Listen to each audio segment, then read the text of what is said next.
আপনারা ভোট দিয়ে নির্বাচিত করেছেন, এখন দায়িত্ব হবে আপনাদের হাতে সেবা পৌঁছে দেওয়া, অনুমোদন করার ভিত্তিপত্র স্থাপন করে তারপরে কিন্তু আমি আপনার এই সদর উপজেলার মানুষ, আমার সহকর্মী, আমার ভাই, আমাদের পরিবারের সদস্য, আমরা দেখেছি। আমি যখন প্রথম ২ সালে চেয়ারম্যান হলাম তখন কিন্তু আমাদের গ্রামে যাওয়ার কোনো অবস্থা ছিল না, কোনো রাস্তাঘাট, কোনো অবকাঠামো ছিল না। আমরা ১৫ ইউনিয়নকে ঢেলে সাজিয়েছিলাম এবং তৃণমূলে আমাদের দলের সভাপতি, সম্পাদক, নেতাদের মাধ্যমে আমরা কিন্তু এই কাজগুলো করেছিলাম, যার কারণে সংগঠনকে আমরা মূল্যায়ন করেছি। আমি আশা করব আমাদের সেই জনগণের যে স্বপ্ন, জনগণের যে চাহিদা, সেটা আবার পূরণ হওয়া শুরু হয়ে যাবে ইনশাআল্লাহ।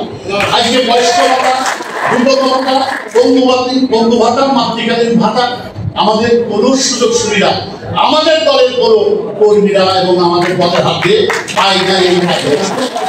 সেজন্য আমি বলতে চাই, আপনারা ভোট দিয়ে নির্বাচিত করেছেন, এখন দায়িত্ব হবে আপনাদের হাতে সেবা পৌঁছে দেওয়া, আপনারা জনগণের সেবা, জনগণের দৌড় এবং আমি আশা করবো আমাদের যারা চেয়ারম্যানরা আছেন, আমাদের দল, সব দলেরই নেতা, তারা কিন্তু দল থেকে মনোনীত হয়ে আজকে তারা চেয়ারম্যান হয়েছে। আমাদের চেয়ারম্যান যারা আছেন সবাই, আমি অনুরোধ করবো আমাদের মূল দলের সাথে থেকে আপনারা এই সেবাগুলো দিবেন।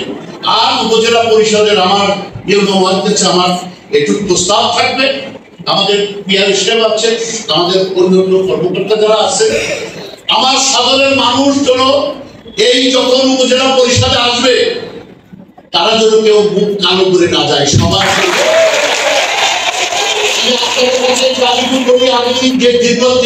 ছিলাম উপজেলা পরিষদে প্রতিদিন ৮০০-১০০০ লোকের নিচে কোনোদিন হয় নাই। প্রতিদিন আসতো, প্রতিদিন প্রতিটা দপ্তর থেকে সেবা নিয়ে গেছে। কেউ বলতে পারবে না বিনা সেবায় প্রত্যেকটা অফিসারের আমি বলবো, উপজেলা পরিষদের চেয়ারম্যানরা বলবো, আপনারা বসে সব দপ্তরের সমস্ত অফিসারকে নিয়ে এই মেসেজটুকু দেবেন। আমার সদরের মানুষ আওয়ামী লীগ রাষ্ট্র ক্ষমতায়, প্রধানমন্ত্রী বঙ্গবন্ধুর কন্যা জননেত্রী শেখ হাসিনা, তিনি এই সমস্ত বরাদ্দ তিনি দিচ্ছেন, ফলে তার দলে তার মানুষদের সেবা যেন সঠিকভাবে সবাই দেয়। এই কাজটি আমরা আশা করব যে উপজেলা পরিষদ একসময় যেরকম হাস্য চলছিল, উপজেলা পরিষদ ৫টি বছর ঘুরিয়ে পড়েছিল, এখন আর ঘুমানোর সময় নাই, এখন হচ্ছে সেবা দেওয়ার সময়। এখন থেকে সব সময় উপজেলা পরিষদ খোলা থাকবে, আপনারা সবাই আসবেন, আপনাদের যার যার কাছে সেই দপ্তরে যাবেন, সালাম দেবেন আর বলবেন যে আমাদের দলের নেতারা, আমরা তাদের কাছে বলে এসেছি বা তাদের পরামর্শ নিয়ে এসেছি, আমাদের এই সেবাটুকু দরকার। আমার বিশ্বাস সেবা বিমুখ কেউ হবে না, সবাই সেবা পাবে। সে দল শুধু আওয়ামী লীগ করলেই তারা পাবেন, শুধু তা নয়, সব দলের মানুষ, সব পথের মানুষ সবাই এখান থেকে সেবা নিয়ে যাবেন, সেবা থেকে কেউ বিমুখ হবেন না ইনশাল্লাহ। আশা করি আজকে যে অভিষেক অনুষ্ঠানটা, আমার বিশ্বাস যদি আবহাওয়া প্রতিকূল থাকতো তা আমার এই উপজেলা পরিষদ ভরে রাস্তা পর্যন্ত মানুষের ঢল নামতো।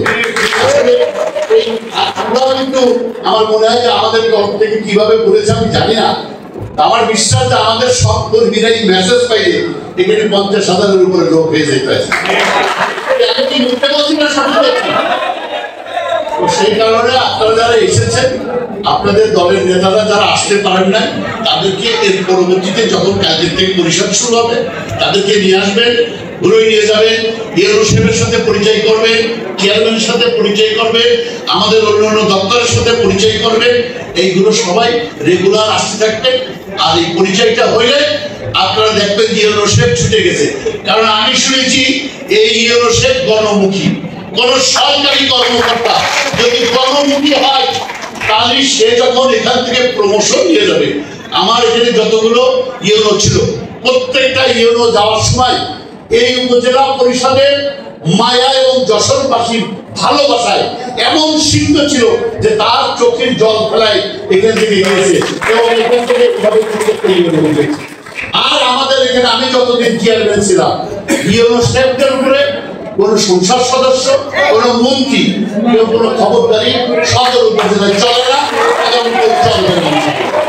সেই জন্য বলবো আমাদের পরিষদের দপ্তরের সমস্ত ডিপার্টমেন্টে যারা আছে, আপনারা মন খুলে দিল খুলে মানুষের সেবা দেবেন। মানব সেবাই বড় সেবা। আমি মনে করি এই কাজটা আপনারা অব্যাহত রাখবেন। আজকে যারা উপস্থিত হয়েছে, যারা এই হাউসের ভিতরে ঢুকতে পারেন না, বাইরে যারা আছেন, সমস্ত আমার নেতা কর্মী সমর্থক শুভনন্দায়, আমার দলের ভাই ও বোনেরা, সকলের প্রতি আমার কৃতজ্ঞতা প্রকাশ করছি। আপনাদের ভালোবাসায়, আমাদের যে ভালোবাসা আপনারা দিয়েছেন, এই নির্বাচন আজকে যশোর আওয়ামী লীগকে আপনারা রক্ষা করেছেন।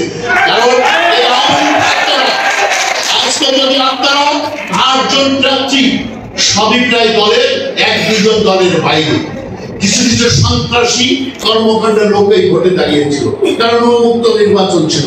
সেই জন্য বলবো, আরেকটা কথা বলি, যখন আমি প্রথম উপজেলা পরিষদে চেয়ারম্যান হয়েছিলাম, এই জায়গায় কোনো অফিসাররা বসবাস করতে পারতো না। বহিরাগত সন্ত্রাসী